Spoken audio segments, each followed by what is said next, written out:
Hi, future kids. I've been thinking about you a lot. I'm literally shaking just at the prospect of making you guys a video from the past. And I don't know, I just came up with this idea last night and I wanted to write you guys a letter, and maybe I'll write you more. Maybe this will be the only one, or maybe I'll just start talking to you guys and documenting it for the future. But here goes. uh, Dear future kids, I've been thinking about how I can talk to you before I've even met you and thought this might be a good way. It's November 19th, 2025, and I, your mom, am 22 years old. I realize how young that is more and more every day, and part of the reason I'm writing is because I feel like I've already learned so much in 22 years, and I know I'm only going to learn more, and I don't want to forget anything I might have to teach you or share with you. I suppose the best place to start is by sharing with you how I got to this very moment in my life where I'm writing you this letter. I was 16 years old when I started nannying for one family in particular that would help form my perspective on life. They have 3 kids, and all of them were between the ages of 4 and 7 at the time. The more I got to know the whole family, the more I started to observe their qualities. Their parents were so kind, some of the kindest people I've ever met. They were both very patient and loving with their kids, and their kids were their priority. It was evident in all that the parents did. Their home was cozy and clean. I was an outsider, and yet I always felt comforted and welcomed. Their parents have a very loving marriage. There were always kisses, hugs, and I love yous flying between all 5 of them. Slowly but surely, I fell in love with their whole family, and I grew close relationships with their 3 kids. Taking care of them gave me a sense of purpose, like I was adding something of value to the world. Taking care of 3 small kids at 16 is a lot, and over the years, those kiddos helped me grow to become more patient, kind, respectful, loving, and compassionate. They also taught me that keeping a playful inner spirit is priceless and key to enjoying life. That's my first piece of advice to you. Always stay in touch with your inner child. Everything about life is more fun when you view it from the lens of a child. The older I get, the more I realize adulthood is a construct. Keep having fun and take joy in the small moments. Be quick to laugh. If you're anything like your mom, you certainly will be. Okay, back to how I got to writing this. I've been nannying for almost 7 years now for many families, and observing many families has given me several perspectives I otherwise might have not developed.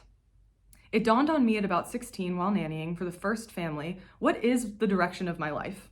And specifically, if I get to pick my direction in life, what do I want it to be? I realized rather quickly that I could not imagine a more joyful direction for myself than one day aiming to have a family. But not just have a family. I realized through nannying for several families that there are many ways to run a household, parent, work, and in general, have a family. Here's where I came to my first 2 conclusions.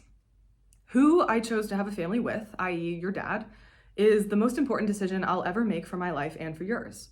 From 16 years old, I've not taken that lightly. And it's intimidating because ultimately picking a life partner for myself and a father for you guys involves trusting and relying on someone else, just as they'll trust and rely on me. And I know I want a man for myself and for you kids that values our marriage and parenting you guys as much as I do. I also learned this from my dad, your grandfather.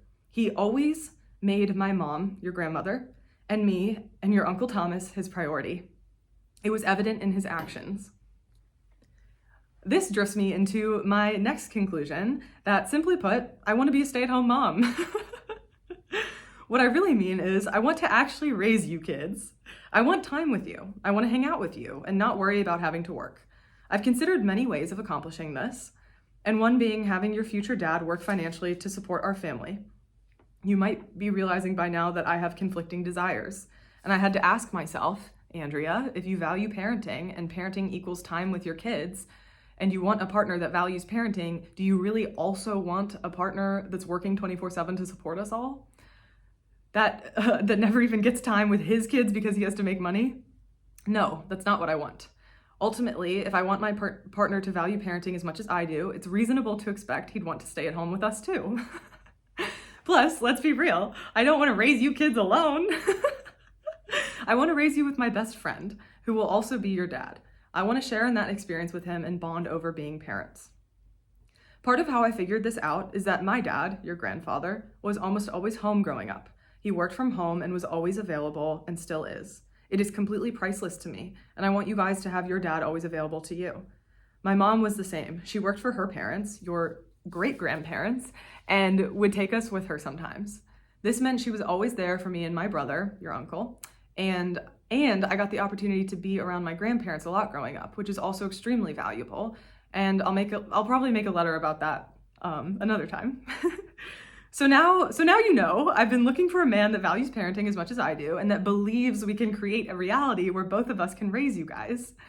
Our current economy isn't set up well for two young parents to be retired at home, but I'm set on figuring out a way to make it happen for you, my future kids. All of these topics I know I can go way more into depth on, but I want to end this by saying, dear my future kids, I have a vision of raising you alongside my husband, who I want to be my best friend and a great father to you. Your father and I chose each other carefully because we care a lot about ourselves, each other, and you. We both are committed to raising you because nothing could be more important. We are set up financially for this because we planned carefully and with patience. I know I will have this because what you pray and aim for, you will have. I don't know how any of this is going to happen. But over and over, I've learned that trusting it's in God's hands, working like it's up to me, and faith He will carry me through has worked countless times. Dear future kids, I want you to know I'm thinking about you.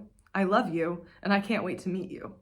More on all of this to come. Love, your mom.